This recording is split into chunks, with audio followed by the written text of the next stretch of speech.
नमस्कार दोस्तों, मेरा नाम है गौतम और आज इस वीडियो में हम एसआईपी कैंसलेशन और एसआईपी स्टॉपेज रेशियो के बारे में डिटेल में बात करने वाले हैं। यहाँ स्क्रीन पे आपको कुछ बिंदु दिख रहे होंगे, जैसा कि पहला पॉइंट यहाँ पे साफ तौर पे लिखा है कि लोग एसआईपी क्यों बंद कर रहे हैं। इसके बारे में हम डिटेल डिस्कशन करेंगे और इसके क्या मुख्य कारण हैं, इसके बारे में भी हम यहाँ पे बात करने वाले हैं। सेकेंड हमारा पॉइंट होगा कि अगर मैं एसआईपी कर रहा हूँ म्यूचुअल फंड में, ठीक है, तो क्या मुझे पैसे उसमें डालना बंद कर देना चाहिए। तीसरा हमारे पास जो पॉइंट होगा कि एसआईपी क्लोज़र या फिर एसआईपी कैंसलेशन के बहुत सारे कारण हैं। तो जो अमेरिका के द्वारा सैंक्शन लगाया गया है या फिर टैरिफ बढ़ा दिया गया है, इसके अलावा जो एफआईआईज़ इंडिया से पैसे निकाल के बाहर अदर कंट्रीज़ में इन्वेस्ट कर रहे हैं और डीआईआईज़, तो ये क्या सभी टर्म्स रिस्पॉन्सिबल हैं एसआईपी क्लोज़र के लिए?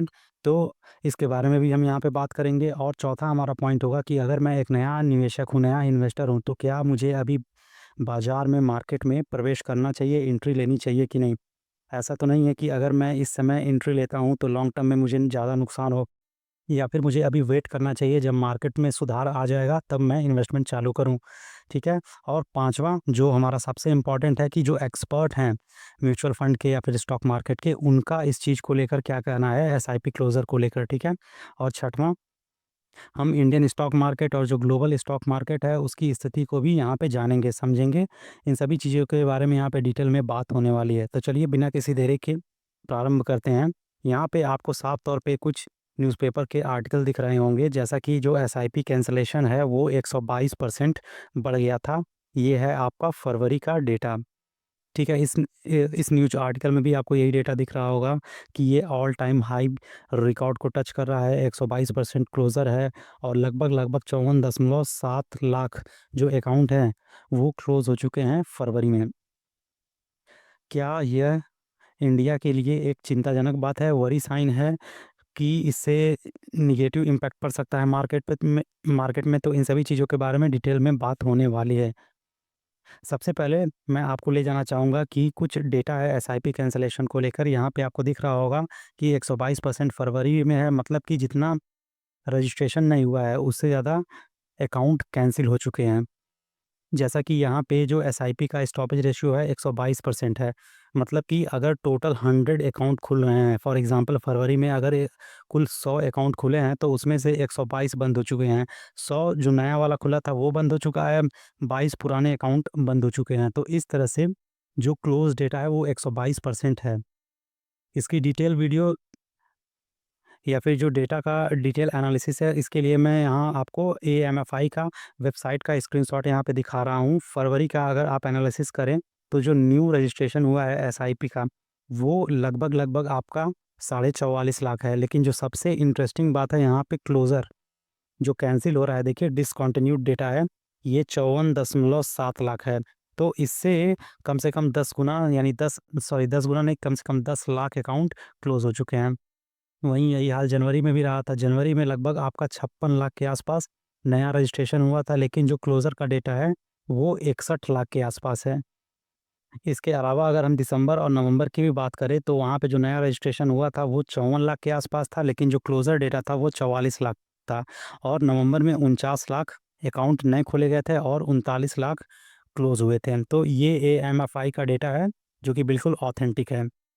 अब आगे बढ़ते हैं, जानते हैं कि क्या रीज़न है, क्यों जो एसआईपी अकाउंट है वो लगातार क्लोज़ हो रहे हैं, इसके बारे में हम बात कर लेते हैं। जहाँ तक मैंने ऑब्ज़र्व किया है, मुझे 3 मेन कारण यहाँ पे नज़र आते हैं। जो सबसे पहला कारण है यहाँ पे आपका है ये फ़ियर, डर। सबसे बड़ा कारण एसआईपी क्लोज़र को लेकर, एसआईपी कैंसलेशन को लेकर यही है कि लोग डरे हुए हैं मार्केट को देखकर। वो सोच रहे हैं कि उन्होंने जो कुछ भी, चाहे डायरेक्टली उन्होंने स्टॉक मार्केट में लगाया हो या फिर म्यूचुअल फंड के थ्रू स्टॉक मार्केट में उन्होंने इन्वेस्ट किया हो, जो इन्वेस्टर हैं, खासकर नए इन्वेस्टर, उनके मन में यही डर है कि कहीं उनका सारा पैसा डूब ना जाए। तो मेरे हिसाब से सबसे बड़ा कारण ये एक फ़ियर फैक्टर है, जिसकी वजह से जो एसआईपी क्लोज़र का डेटा है, अचानक से बढ़ गया है। दूसरा जो सबसे बड़ा कारण मुझे नज़र आ रहा है, वो इम्प्रॉपर नॉलेज। जो इन्वेस्टर हैं, उनके बारे में सही जानकारी है ही नहीं, या तो अगर जानकारी है भी तो उनको अधूरा जानकारी है। तो सबसे बड़ा कारण में से एक और कारण ये भी है। और तीसरा ऑफ़ कोर्स जो अमेरिका के द्वारा टैरिफ लगाए गए हैं अफ्रीकन कंट्रीज़ पे या फिर जो अदर कंट्रीज़ हैं उन पे, और जो एफआईआईज़ इंडियन स्टॉक मार्केट से पैसा निकाल के कहीं अदर कंट्रीज़ में इन्वेस्ट कर रहे हैं, जहाँ पे उनको ज़्यादा पोटेंशियल दिख रहा है ग्रोथ का। फॉर एग्जांपल चाइना है, कुछ बड़े-बड़े जो एफआईआईज़ हैं थे, उन्होंने इंडिया से पैसा निकाल के चाइना में इन्वेस्ट किया है। तो ये भी एक बड़ा फैक्टर है जिसकी वजह से जो एसआईपी क्लोज़र है उसका डेटा इंक्रीज़ हो रहा है।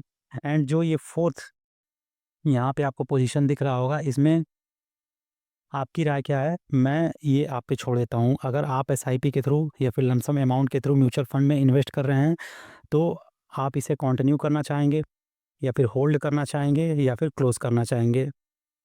तो आई होप आपको समझ में आ गया होगा कि मेन रीज़न क्या है एसआईपी स्टॉपेज या फिर एसआईपी कैंसलेशन का। वीडियो में आगे बढ़ते हैं।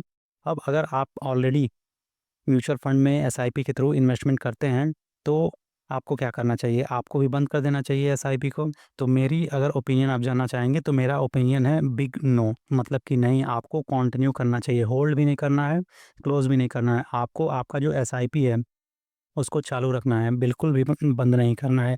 इसके पीछे का जो कारण है, जहाँ तक मैंने ऑब्ज़र्व किया है स्टॉक मार्केट को, जो सबसे बड़ा कारण है, वो ये है कि जो पावर ऑफ कंपाउंडिंग है, अगर आप ब्रेक कर देते हो इन्वेस्टमेंट अपना, तो वो प्रॉपरली इम्प्लीमेंट नहीं हो पाएगा, जिससे लॉन्ग टर्म में वेल्थ क्रिएशन रुक जाएगा।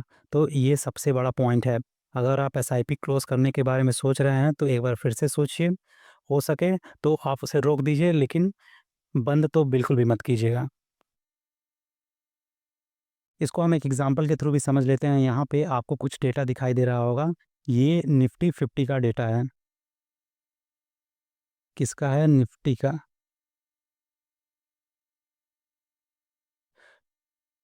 ये है निफ्टी 50 का डेटा और ये कल का ही है, यानी 19 मार्च 2025 का डेटा है।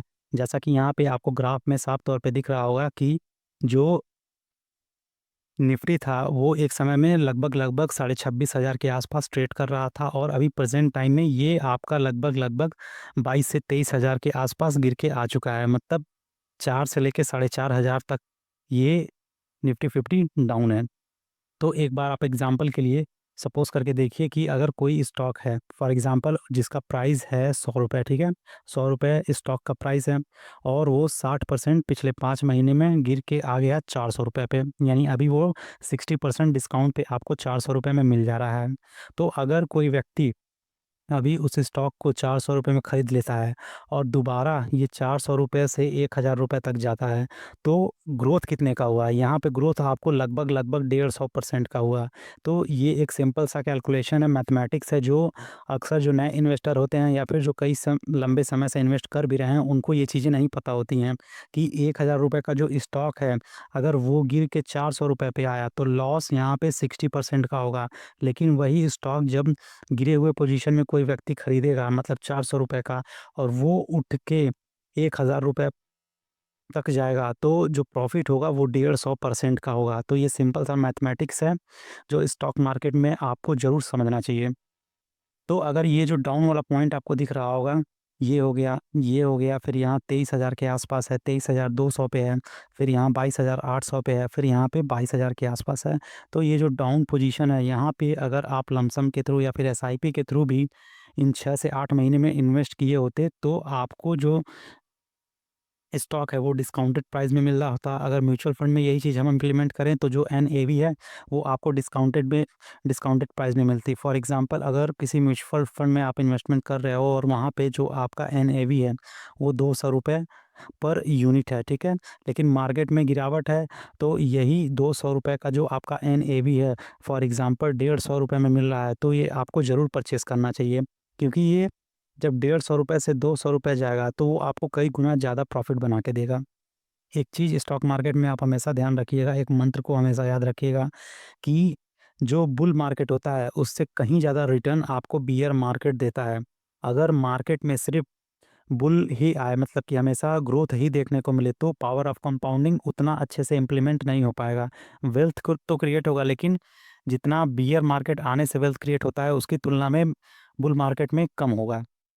तो जब भी बियर मार्केट आपको दिखे, आपको क्या करना है कि ज़्यादा से ज़्यादा इन्वेस्टमेंट झोंक देना है।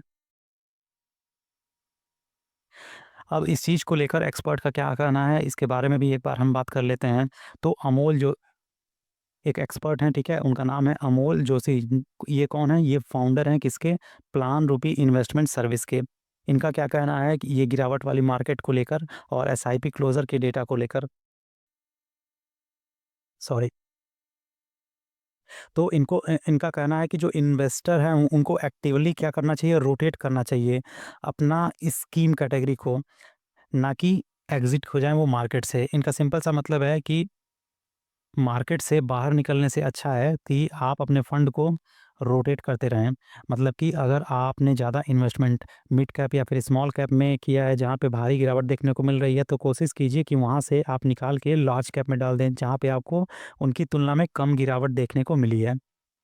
फॉर एग्ज़ाम्पल यहाँ पे इन्होंने बताया है कि जो फ्लेक्सी कैप फंड है या फिर जो लार्ज कैप फंड है, वहाँ पे आप इन्वेस्ट कर सकते हो मिड कैप और स्मॉल कैप से निकाल के।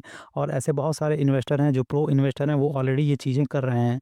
लेकिन जो नए इन्वेस्टर हैं, इन सब चीज़ों के बारे में उनको ज़्यादातर नहीं पता होता है। तो एक ये हो गया, जो एक्सपर्ट थे उन्होंने अपनी ये राय रखी है कि एसआईपी कैंसल करने के बजाय आप इसे रोटेट करते रहें, ठीक है? और नए इन्वेस्टर के लिए यहाँ पे बस इतना ही कहना चाहूँगा कि जो नए इन्वेस्टर हैं वो उनको अभी मार्केट में जंप करना चाहिए कि नहीं, मतलब कि एंट्री लेनी चाहिए या फिर नहीं लेनी चाहिए। तो ऑफ कोर्स आपको एंट्री लेनी चाहिए। ख़ासकर जब मार्केट में गिरावट हो तो वो सही समय होता है मार्केट में एंट्री करने का। वैसे मार्केट में एंट्री करने का कोई सही समय नहीं होता है, जब भी मतलब जिस दिन भी आपने इन्वेस्टमेंट चालू कर दिया वही सबसे सही समय होता है। लेकिन अगर स्पेसिफ़िकली बात किया जाए, मेरे खुद के एक्सपीरियंस के बेस में मैं बता रहा हूँ कि जब भी गिरावट का मार्केट हो, तो अगर आप इन्वेस्टमेंट करने की सोच रहे हैं, तो ऑफ़ कोर्स उस समय ज़्यादा सेफ़ रहता है इन्वेस्टमेंट करना, क्योंकि सारी चीज़ें, सारे स्टॉक, सारे म्यूचुअल फंड आपको डिस्काउंटेड प्राइस पे मिल रहे होते हैं। तो ये टॉपिक भी हमारा कवर हो गया। एक और जो एक्सपर्ट हैं, उनकी राय हम ले लेते हैं इस चीज़ को लेकर, एसआईपी क्लोज़र को लेकर। उनका नाम है सुरंजन बोर ठाकुर, ठीक है? ये कौन है? ये हेड हैं किसके? डिस्ट्रीब्यूशन एंड स्ट्रेटेजिक अलायंस के। कहाँ पे? Mirae asset investment managers India limited में, ठीक है? उन्होंने क्या कहा है कि the decline in SIP inflow is not significant, partly due to February being a shorter month. यानी जो डिक्लाइन देखने को मिला है एसआईपी इन्फ्लो में, वो उतना ज़्यादा बड़ा नहीं है, उतना सिग्निफिकेंट नहीं है, उतना महत्वपूर्ण नहीं है। क्योंकि एक तो जो फरवरी का मंथ होता है वो शॉर्टर होता है, ठीक है? एक कारण उन्होंने ये बता दिया। और उनका इस चीज़ को लेकर क्या बिलीव है कि जो इन्वेस्टर हैं, उन्हें कंटिन्यू करना चाहिए अपना SIP, as this is great time to accumulate unit.